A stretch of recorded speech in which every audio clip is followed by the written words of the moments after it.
En garde. These words remind us of the dangerous and adventurous era of the French King Louis XIII, which we know about thanks to the novels of Alexandre Dumas.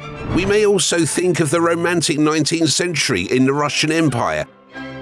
However, in reality, duels were not always an example of honor and nobility. In this episode of How It Was, we will talk about duels. We will tell you when such rituals became fashionable, how the dueling rules and the laws treating this form of confrontation evolved. Finally, you will find out why in the 16th century, treachery and stabs in the back were not considered a shame, but brilliant sword handling was condemned. But first, subscribe to our channel so you never miss any new videos.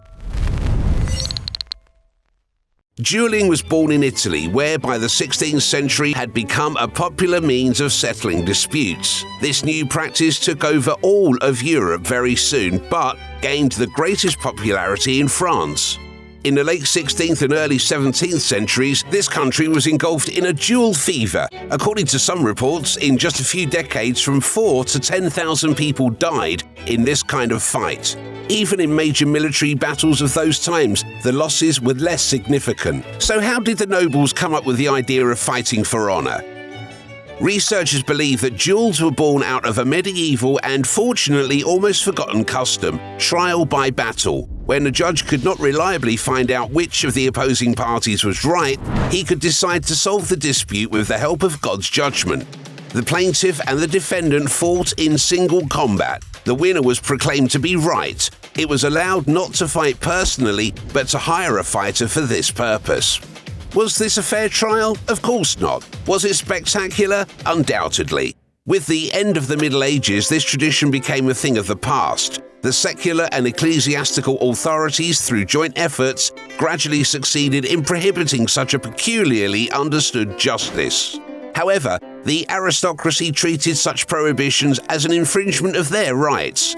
This was not far from the truth. In late medieval and early modern Europe, an alliance between the monarchy and the bourgeoisie against the nobility gradually strengthened. The aristocrats could not openly resist the state of this new type, but their damaged self-esteem gave rise to duels, a kind of hidden resistance to the new order. In France, they tried to regulate this area. The nobles had to obtain permission from the king to fight, but almost no one followed this procedure, and by the 17th century, it was decided to ban dueling completely. However, this prohibition did not stop the nobles. Knightly duels served to prove chivalric virtues, and above all, it was a sport. However, the warriors often fought to the death to preserve the honor of their lady, their family, or overlord. The duel of honor was supposed to cut back on unchecked violence that was rife in the Middle Ages. Bloody massacres were common in medieval Europe. People often did not see any other way to restore justice. Such methods were prevalent in Italy, where the tradition of the vendetta was born.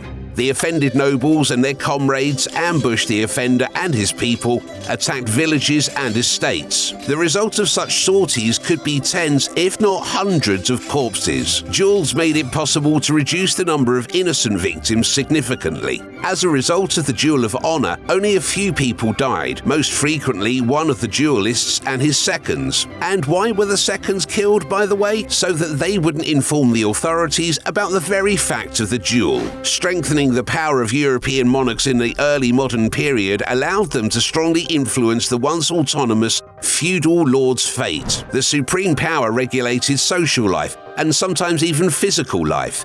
The only zone of control for the aristocracy was honor, a somewhat ephemeral substance, however, significant for a noble person who did not have much real power left. The value of honor for many nobles was higher than both God and the monarch. Seigneur de Bussy d'Amboise was willing to risk everything for honor, picking fights for the slightest reason. A very significant incident happened to de Bussy. The king wanted to reconcile him with the Comte de Saint-Phal. De Bussy replied, "I also want reconciliation, but tell me, will Saint-Phal die then?" The monarch reprimanded that young man for his mania of killing. As early as the 16th century, dueling was criticized by many pundits. First, unlike trial by combat and knightly fights, duels took place far from prying eyes. They were mostly illegal. Secondly, duels were condemned for cruelty. The first names of such fights in Italy speak for themselves: fight in the bush and predator fight. Yet a part of society supported such a bloody style of fighting. Sparing the enemy, not killing the fallen and disarmed, a noble behaviour like this was considered an unworthy manifestation of weakness. In fact, the purpose of picking up the weapon of the vanquished after the fight, or breaking his sword, was, first of all, not to get a backstab from him. In 1559, a significant incident occurred: the duel of young Aschon-Muron with the elderly Captain Matas. Matas easily disarmed Muron, after which he read the moral. Having finished his speech, the captain turned away from the enemy to mount the horse. At that moment, Muron raised his sword and stabbed Matas in the back, killing him outright. The majority criticized the captain for inappropriate humanism. Not only mercy to the enemy could be considered shameful in the 16th century, but also the brilliant sword handling. How was this possible if, after all, the sword was the primary weapon used in duels? The lightweight sword with a closed hilt was perfect for deadly stabbing. It was believed that a nobleman was always ready to answer the challenge using the weapon that was at the moment with him. Light swords and daggers were the only weapons that a nobleman was allowed to carry in peacetime, so they became the most popular weapons for fighting. There was a manner of fighting naked to the waist or putting on only a light shirt on the torso that made it impossible to put on armor under clothes. At the same time, many noble people of that time were critical of fencing.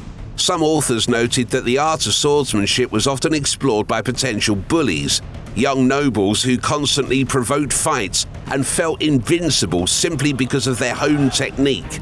The 16th century French nobleman and philosopher Michel de Montaigne represented fencing as an affair of skill rather than valor. For people of this era, a combatant's courage or absence thereof was a matter of God's judgment and not necessarily of masterful skill in swordsmanship.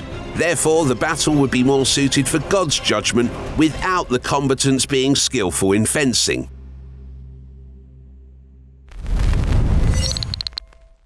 By the end of the 16th century, the authorities began to prohibit dueling. Why? Firstly, such fights simply mowed down young nobles who could otherwise serve the good of the state. But there was also a much more weighty reason. Dueling was a form of justice not imposed by a court or a king. And why did the duelists not go to court? First, the nobles considered judges incompetent in matters of honor, as they were not military men.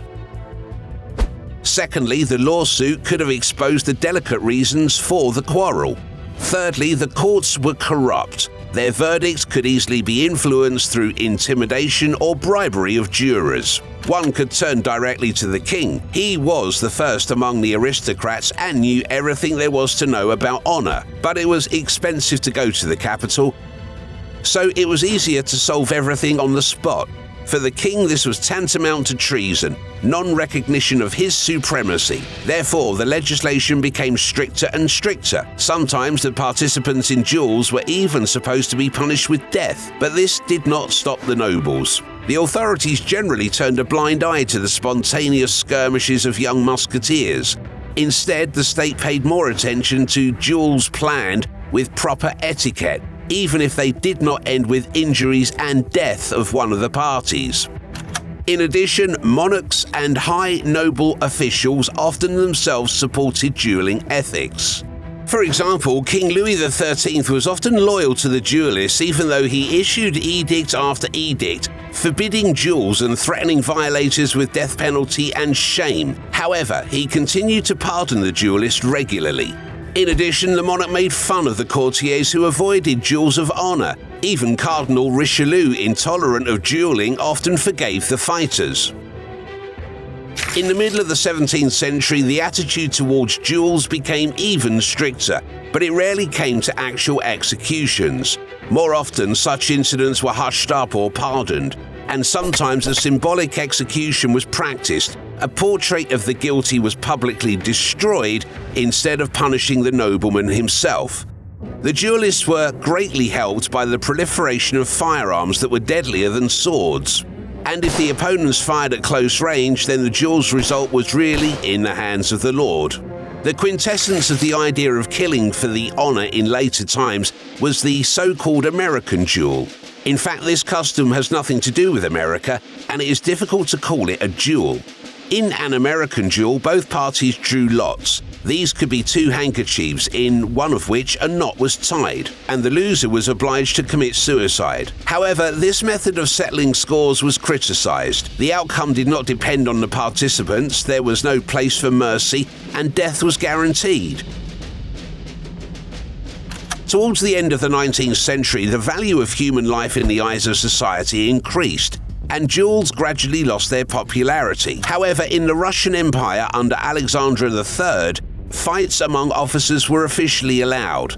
Sometimes they were even considered mandatory. As a result, the number of duels increased, but still, according to statistics, less than 200 duels took place in the decades since 1894. From 1894 until 1910, a little more than 300 duels were registered in the Russian Empire. In the 20th century, dueling, as way of restoration of one's good name, practically disappeared. It is now much easier and safer to sue the offender. What about you? Do you think duels are needed nowadays? Write in the comments. And of course, if you enjoyed watching this video, please click the like button and share it with your friends.